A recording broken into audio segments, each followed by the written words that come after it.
আসসালামু আলাইকুম। আজকে আপনাদের সাথে শেয়ার করছি বেবিদের খুব সুন্দর একটি গাউন বা ফ্রক আকর্ষণীয়ভাবে আপনাদের সাথে শেয়ার করার চেষ্টা করেছি। আশা করছি যারা অল্প কাপড়ে 2.5 থেকে 3 বছরের বাচ্চার জন্য এই জামাটি ইজিলি তৈরি করতে পারবেন। আর এই জামাটির লং যতটুকু আছে আপনি চাইলে বডি মেজারমেন্টটা বাড়িয়ে এখানে কিন্তু 4.5 বছর থেকে 5 বছরের বাচ্চার জন্যও কিন্তু ইজিলি এটা পরাতে পারবেন। আমি আমার বেবিকে লং ড্রেস পরাতে খুব পছন্দ করি, সেজন্য আমি সব কিছুতেই একটু জামার লেন্থ একটু বেশি রাখি। আশা করছি আপনারা প্রথম থেকে শেষ পর্যন্ত এই কাটিং পর্বটা এবং টিচিং পর্বটা দেখলে আপনি যে কোনো বয়সী বাচ্চাদের জন্য পারবেন। এখানে প্রথমে আমি 2.5 হাত বহরের কাপড় নিয়েছি, এটাকে 2 ভাঁজ করে রেখেছি।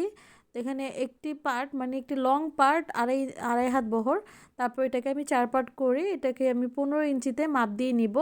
এখানে আমাদের 15 ইঞ্চির থেকেও কিন্তু বেশি কাপড় আছে। তারপর আমি পরবর্তীতে নিচে ঘেরটা থেকে কাপড় কিন্তু কেটে রেখে দিব। তো তার আগে আমি বডির টপ পার্টটা কাটিং করব। তো টপ পার্টটা কাটিং করার জন্য কাপড়টাকে প্রথমে আমি 4 পার্ট করে নিয়েছি। তো গলার অংশ এবং কাঁধের অংশ একসাথে নিয়ে আমি 5 ইঞ্চি নিয়েছি। আর হাতার যে আরমোল সেটাও নিব আমরা এখানে 4.5 ইঞ্চি। তো 4.5 ইঞ্চিতে আমরা দাগ দিয়ে নিয়েছি। তারপর এভাবে আমরা বডির মেজারমেন্টটা নিব। তো তার আগে গলার মেজারমেন্টটা নিয়ে নিচ্ছি। গলার মেজারমেন্টের জন্য নিয়েছি 1.7 এবং গলার যে লং সেটা নিয়েছি 3.5 ইঞ্চি। আর কাঁধের অংশের জন্য আমরা এখানে নিয়েছি 3 ইঞ্চি। আর বডির জন্য নিচ্ছি আমরা এখানে 6 ইঞ্চি। পেটের দিকে নিচ্ছে আমরা এখানে 5.5 ইঞ্চি মানে 5.5 ইঞ্চি। আর লং নিচ্ছে আমরা এখানে 9.5 ইঞ্চি। এখানে লংটা আমরা দেখিয়ে দিচ্ছি। আর 1 ইঞ্চি নিব আমরা এক্সট্রা, যেটা আমাদের বডির সেলাইয়ের বাড়তি অংশ থাকবে। আর নিচ থেকে একটু উপরের দিকে আমরা উঠিয়ে নিব। পরবর্তীতে সাইড থেকে যে কোনা বের হয়ে থাকে জামার, সেগুলো আর বের হবে না। তো আমাদের উপরে টপ পার্টটা কাটিং করা হয়ে গিয়েছে। এখন নিচের ঘেরের অংশটা দেখিয়ে দিচ্ছি। তো উপরের যে টপ পার্টটা সেটা সহকারে ধরে এখানে 28 ইঞ্চি আছে।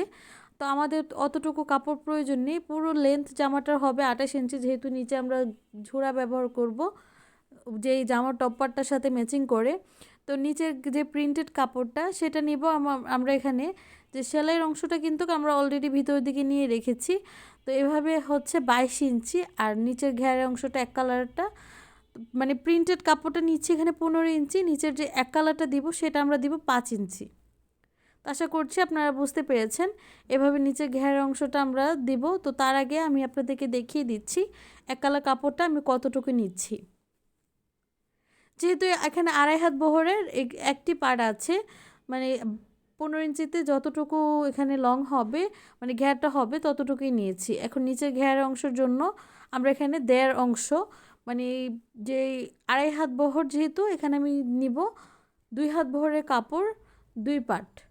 তো 2 পার্টটাকে আমি এভাবে মাঝখান থেকে ভাঁজ করে তো এটাকে আমি কাটিং করে নিব। এখানে 5 ইঞ্চিতে আমি কিন্তু নিচের ঘেরের অংশটা কাটিং করব। এখন মাঝখান থেকে এটা আলাদা করে নিচ্ছি।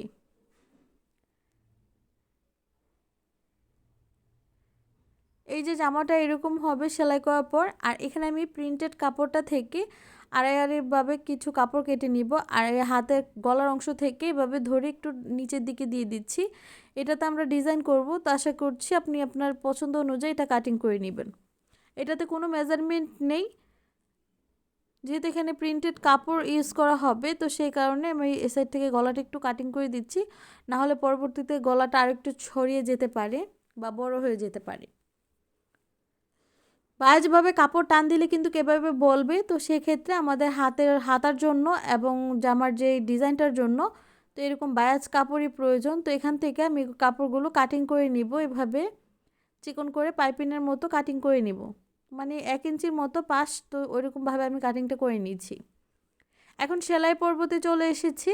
তো আগে আমরা কীভাবে জয়েনিং করছি বা পট্টিটা কীভাবে সেলাই করব আপনাদেরকে সব ডিটেলসে দেখিয়ে দিব। তো আগে এই কাপড়গুলো জোড়া লাগিয়ে নিচ্ছি। জোড়া লাগানোর কারণ হচ্ছে ছোটো ছোটোগুলো আমরা জোড়া লাগিয়ে নিচ্ছি। আর আপনারা চাইলে এখানে বড়গুলো কিন্তু আগে থেকে সেলাই করে নিতে পারবেন। তো আমাদের যে বায়াজ পট্টিগুলো কাটা কিন্তু হয়ে গিয়েছিল, তো আমরা এখন সেলাই করে নিয়েছি। এখন জামার যে টপ পার্ট মানে সামনের দিকেরটা। তো এভাবেও কিন্তু আপনি সেলাই করতে পারেন। তো আমি এভাবে একটি ভাঁজ করে তারপর পাইপিংটা সেলাই করব। সেক্ষেত্রে আমাদের উল্টো পাশে কোনো বায়াজ কাপড় বা এক্সট্রা যে কাপড় বের হয়ে থাকে সেটা আর থাকবে না। এভাবে ধরে আমি সেলাই করে নিচ্ছি। তো এভাবে সেলাই করার পর ছোট ছোট করে রাউন্ড দিকগুলোতে কাট করে দিয়েছি। তারপর এটাকে ঘুরিয়ে আমি একটু কাপড় মানে প্রিন্টেড কাপড় পাইপিংয়ের মতো বের করে এটাকে আমি উপর থেকে চাপ সেলাই দিয়ে দিচ্ছি। এভাবে চাপ সেলাই দিয়ে আমি নিচ পর্যন্ত আমি সেমভাবে গলার যে আরেকটি সাইড আছে সেটাও লাগিয়ে নিয়েছি। এখন এটার উপর থেকে একটি চাপ সেলাই দিয়ে দিব। পাইপিংটা জয়েনিং করার আগেই কিন্তু বা জয়েনিং করার পর এটার উপর থেকে সেলাইটা দিয়ে দিতে পারেন, সেক্ষেত্রে দুইটা সেলাই আর পড়বে না। তো এই যে আমাদের গলার যে ডিজাইনটা সেটা হয়ে গিয়েছে। তো আমরা কিন্তু গলার পট্টিটাও লাগিয়ে নিয়েছি ব্যাক সাইডে। তো এখন আমরা যে হাতার কাঁধের অংশগুলো তো সেগুলো লাগিয়ে নিচ্ছি।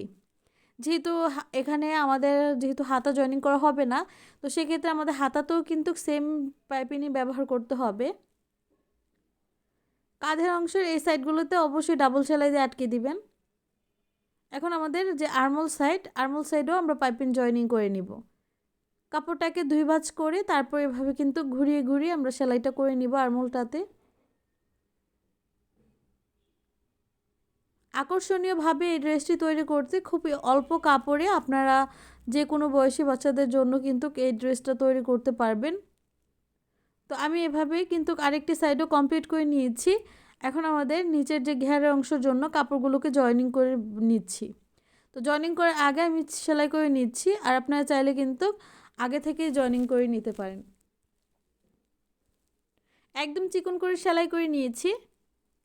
সেমভাবে আরেকটি সাইডও আমরা সেলাই করে নিয়েছি। সেলাই করার পর কাপড়গুলোকে আমরা একসাথে নিয়ে তারপর মাঝখান থেকে চৌড়া লাগিয়ে দিচ্ছি, যেহেতু এখানে দুইটা পার্ট আলাদা করা ছিল। তো এখন আমরা জয়েনিং করে তারপর নিচে ঘেরের অংশের সাথে কুচি দিব। তো তার আগে থেকেই আমি কুচিটা দিয়ে নিব আমার মন অনুযায়ী পর্যায়ে। তো এখানে কিন্তু একদম বেশি কুচিও পড়বে না, একদম কম কুচিও পড়বে না, একটি মিডিয়াম সাইজের একটি কুচি পড়বে, বা আপনারা যেটাকে বলবেন একদম নর্মাল কুচি পড়ে। তো আমি স্ক্রুড্রাইভারের সাহায্যে এক সাইড থেকে আরেক সাইড থেকে হাতের সাহায্যে আমি কুচিটা দিয়ে দিয়েছি। আমার কাছে এভাবে সুবিধা মনে হয়। আপনি চাইলে কিন্তু বড় যে সেলাই সেটা দিয়েও কিন্তু এভাবে সেলাইটা তৈরি করে নিতে পারেন। এখন জামার প্রিন্টেরটার উপরে আমি এক কালার কাপড়টা রেখে আমরা সেলাইয়ের বাইরের দিকে কিন্তু এই সেলাইটা দিচ্ছি, যাতে উল্টো ভাঁজ দিকে আবার অন্য সেলাইটা না দেখা যায়। সেমভাবে আমি পুরোটা সেলাই নিচের ঘেরের সাথে জয়েনিং করে নিচ্ছি, বা নিচের যে ঘেরটার সাথে পুরোটা সেলাই আমি কভার আপ করে দিচ্ছি। একদম ফিক্সড আমাদের যে কাপড়টা ততটুকুই কিন্তু লেগেছে। আশা করছি যারা কমপ্লেন করেন যে কাপড় বেশি কম হয়, তো তারা আশা করছি এই জিনিসটা বুঝতে পেরেছেন যে 1 ভাগ কাপড়ের সাথে আপনারা 2 ভাগ নিতে হবে যদি কুচি ব্যবহার করেন। এখন আমি মাজার কাপড়টাও কুচি দিয়ে দিচ্ছি।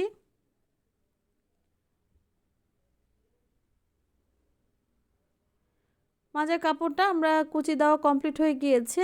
এখন আমরা যে জামার সাইডগুলো তো সেগুলো সেলাই করে নিব। তো সাইডগুলো সেলাই করার জন্য আগে আমরা মাজার সাইড থেকে এভাবে কাপড়টা নিয়ে সাইড থেকে একদম সেলাইটা করে দিচ্ছি। আবার একটি ঘুরিয়ে ডাবল সেলাই দিয়ে দিচ্ছি। এখন আমাদের ফিক্সড বডি যে মেজারমেন্ট মানে বডির যে মেজারমেন্ট সেটা সেলাই দিয়ে দিচ্ছি।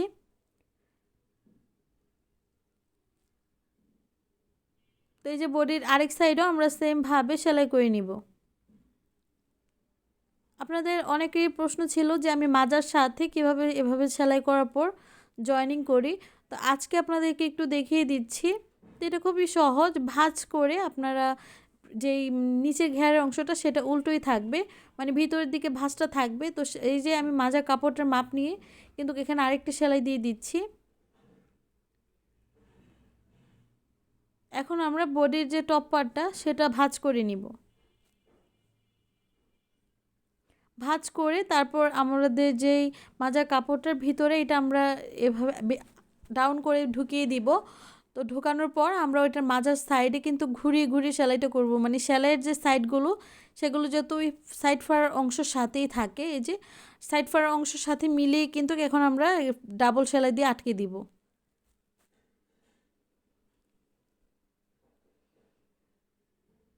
আশা করছি যাদের এই প্রশ্নটা থাকে আপনাদের আর প্রশ্ন থাকবে না যে আমি কিভাবে এই সাইডগুলোতে জয়েনিং করি মাঝার কাপড়টা।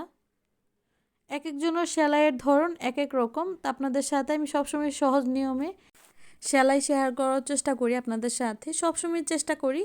আশা করছি আপনারা কখনোই আমার ভিডিও দেখে নিরাশ হন না। আর যদি আপনাদের বুঝতে অসুবিধা হয়ে থাকে অবশ্যই আমাকে কমেন্ট করে জানাবেন, আমি আপনাদেরকে আরও সুন্দরভাবে সেলাই করে বোঝানোর চেষ্টা করব। তো এখন আমাদের বডির পার্টটাতে খালি খালি মনে হচ্ছিল, তো এখানে একটি পাইপিং আর বউ তৈরি করব। তো এখানে আমার ঘরে আলাদা কাপড় ছিল, তো সেখান থেকে আমি কাপড়টা কাটিং করে এখানে বউয়ের সাইজ অনুযায়ী কাটিং করে নিয়েছি। তো বউ তো এখানে জয়েনিং করব না, তো এখানে একটি আলাদাভাবে টার্সেল তৈরি করছি।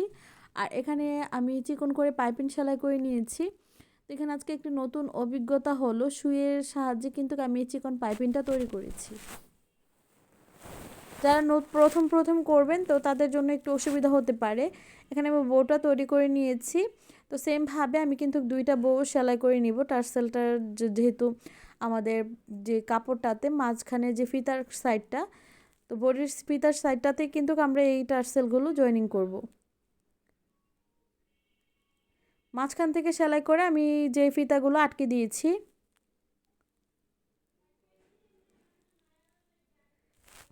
তো এই যে আমাদের জামাটা কিন্তু একদম তৈরি হয়ে গিয়েছে। আপনাদেরকে একটু ফাইনাল লুকটা একদম টেবিলে নিয়ে বিছিয়ে দেখিয়ে দিচ্ছি। এই হচ্ছে জামাটার লুক। আশা করছি আপনাদের কাছে জামাটার লুকটা ভালো লেগেছে। আশা করছি যারা এ পর্যন্ত আমার ভিডিওটি দেখেছেন আপনাদের কাছে অসংখ্য ভালোবাসা পাবো। আর কেমন লাগলো সেটাও জানাবেন। আজকের মতো এখানে বিদায় নিচ্ছি। সবাই ভালো থাকবেন, সুস্থ থাকবেন। আল্লাহ হাফেজ, আসসালামু আলাইকুম।